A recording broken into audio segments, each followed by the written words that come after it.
Evangelio de hoy, segundo viernes de Cuaresma. Primera lectura. Ahí viene ese soñador. Démosle muerte. Del libro del Génesis.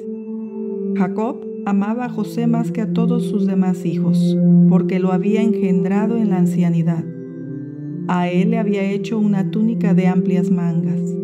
Sus hermanos, viendo que lo amaba más que a todos ellos, llegaron a odiarlo, al grado de negarle la palabra. Un día en que los hermanos de José llevaron a Siquem los rebaños de su padre, Jacob le dijo a José: «Tus hermanos apacientan mis rebaños en Siquem, te voy a enviar allá». José fue entonces en busca de sus hermanos y los encontró en Dotán. Ellos lo vieron de lejos, y antes de que se les acercara, conspiraron contra él para matarlo y se decían unos a otros: «Ahí viene ese soñador, démosle muerte. Lo arrojaremos en un pozo y diremos que una fiera lo devoró. Vamos a ver de qué le sirven sus sueños». Rubén oyó esto y trató de liberarlo de manos de sus hermanos, diciendo: «No le quiten la vida, ni derramen su sangre. Mejor arrójenlo en ese pozo que está en el desierto y no se manchen las manos». Eso lo decía para salvar a José y devolverlo a su padre. Cuando llegó José a donde estaban sus hermanos, estos lo despojaron de su túnica y lo arrojaron a un pozo sin agua.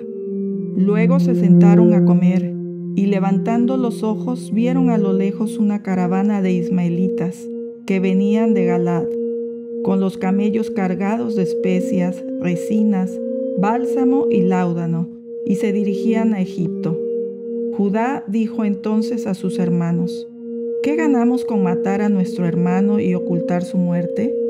Vendámoslo a los ismaelitas y no mancharemos nuestras manos. Después de todo, es nuestro hermano y de nuestra misma sangre». Y sus hermanos le hicieron caso. Sacaron a José del pozo y se lo vendieron a los mercaderes por 25 monedas de plata. Los mercaderes se llevaron a José a Egipto. Palabra de Dios. Recordemos las maravillas que hizo el Señor. Cuando el Señor mandó el hambre sobre el país y acabó con todas las cosechas, le había enviado por delante a un hombre, a José, vendido como esclavo. Le trabaron los pies con grilletes y rodearon su cuerpo con cadenas hasta que se cumplió su predicción y Dios lo acreditó con su palabra. El rey mandó que lo soltaran. El jefe de esos pueblos lo libró, lo nombró administrador de su casa y señor de todas sus posesiones. Recordemos las maravillas que hizo el Señor.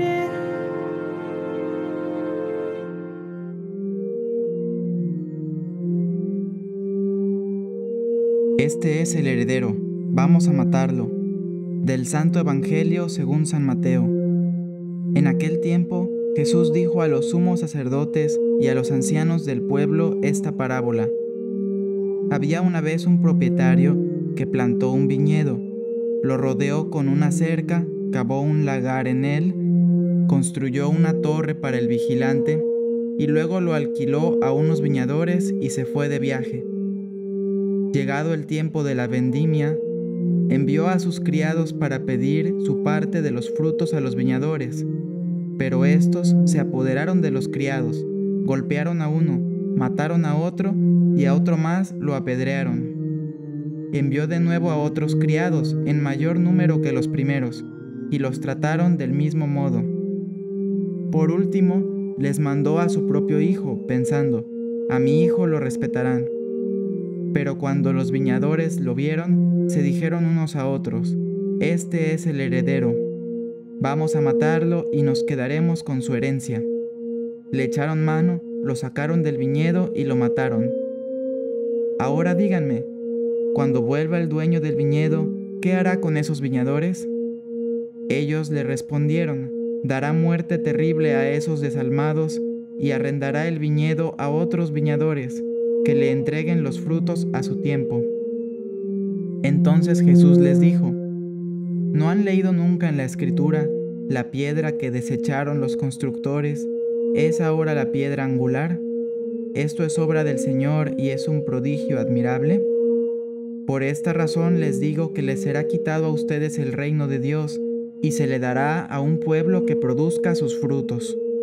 Al oír estas palabras, los sumos sacerdotes y los fariseos comprendieron que Jesús las decía por ellos y quisieron aprenderlo, pero tuvieron miedo a la multitud, pues era tenido por un profeta.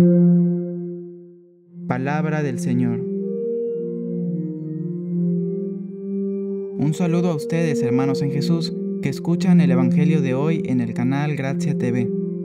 Hoy es el segundo viernes de Cuaresma y las lecturas nos hablan acerca de la manera en que Jesús llegó a morir, pero también de cómo este evento lo encumbró por encima de todos los hombres, para salvar a todos los que acudan a Él. En la primera lectura y el Salmo, este mensaje sobre Jesús aparece en la historia de José el soñador, el cual representa a Jesús mismo. Jacob, el padre de José, simboliza a Dios Padre. Jacob amaba más a José que a los demás hijos, que representan a los líderes judíos. En el relato bíblico, José informó a Jacob sobre la mala reputación de sus hermanos, por lo que se puede entender que Jacob lo envió hacia ellos cuando pastoreaban, para ver si se estaban portando bien. Antes, José había contado a sus hermanos 2 de sus sueños, en los que simbólicamente ellos se inclinaban ante él. Sabemos que los sueños de José eran inspirados por Dios, y aquellos sueños pueden simbolizar el deseo de Dios de que esos líderes judíos adoraran a Jesús. Los hermanos de José se enfurecieron al escuchar de esos sueños. Tenían envidia de que José fuese el preferido de su padre, y también no querían que los vigilara y les evitara portarse mal.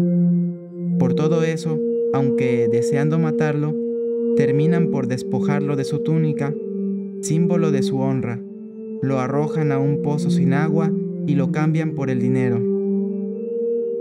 Los mercaderes llevan a José a Egipto, que podría simbolizar la venida de Jesús al mundo, llegando como esclavo, pero sabiendo que, cuando sea reconocido que no es culpable, que es sabio y prudente, terminará siendo el administrador de los bienes, para que el mundo no pase hambre. Y en el Evangelio, la correspondencia es sorprendente. Así como José narró el sueño a sus hermanos, Jesús narra la parábola a los sumos sacerdotes y ancianos. Cuando ellos comprenden que son ellos los malos en esa parábola, quisieron tomar preso a Jesús, pero no lo hicieron solamente por miedo a que el pueblo se enojara. Los hijos de Jacob son el pueblo de Israel, al que Dios dejó administrando el reino de Dios, y fueron los legítimos administradores de ese reino. Sin embargo, no dieron los frutos requeridos, mataron a diversos profetas y al final al Hijo de Dios. Por ello, el reino pasa a manos del nuevo pueblo de Dios, que es la Iglesia. Y así como José, que había sido despreciado totalmente y vendido como esclavo, llegó a ser el jefe de sus hermanos israelitas y también de los paganos. Así Jesús, despreciado totalmente, llegó a ser el jefe del nuevo pueblo de Dios, que incluye en él, sin distinción, a judíos y paganos que creen en Jesús. Jesús, la piedra desechada por los constructores, llegó a ser la piedra angular, la que sostiene todo el edificio de la iglesia. Los hermanos de José pecaron terriblemente al vender a su hermano como esclavo. Sin embargo, si no lo hubieran hecho, José no hubiera podido llegar a ser el gobernador de ellos y de los paganos. Y gobernándolos con la ayuda de Dios, José salvó tanto a los israelitas como a los paganos del hambre que iban a sufrir todos. José salvó primero a los egipcios, al ir a gobernarlos, pero al sentir hambre, Finalmente se acercaron sus hermanos, y vino la reconciliación con José y la salvación de todos. Así, en este relato, vemos que Dios ama a todos y que a pesar de nuestros pecados, Él guía la historia, para que por medio del sufrimiento de los justos y el hambre de los injustos, todos los que se arrepientan y se acerquen a Jesús alcancen la salvación. En la medida en que hayamos sido como José o como Jesús y hayamos sufrido terribles injusticias a manos de nuestros hermanos, la invitación es a que no odiemos a esas personas, a que no culpemos a Dios ni nos alejemos de Él, pues debemos confiar en que nuestra historia personal es dirigida por Dios para salvación nuestra y salvación de los demás. Y en la medida en que seamos como los hermanos de José o como los antiguos administradores del reino, y hayamos hecho mucho daño a Dios y a otras personas, la invitación es a que nos arrepintamos, que aceptemos nuestra hambre de Dios y vayamos a adorarlo, confiando en que seremos perdonados y salvados de la inanición, de morir de hambre. Que la Virgen María, que se inclinó ante Dios, atraiga a todos a formar parte de esta nueva viña. Que así sea. Hermanos, como siempre, les pedimos su apoyo poniendo me gusta, suscribiéndose, compartiendo este video y viendo los demás videos que subiremos diariamente. Dios les bendiga, hasta mañana.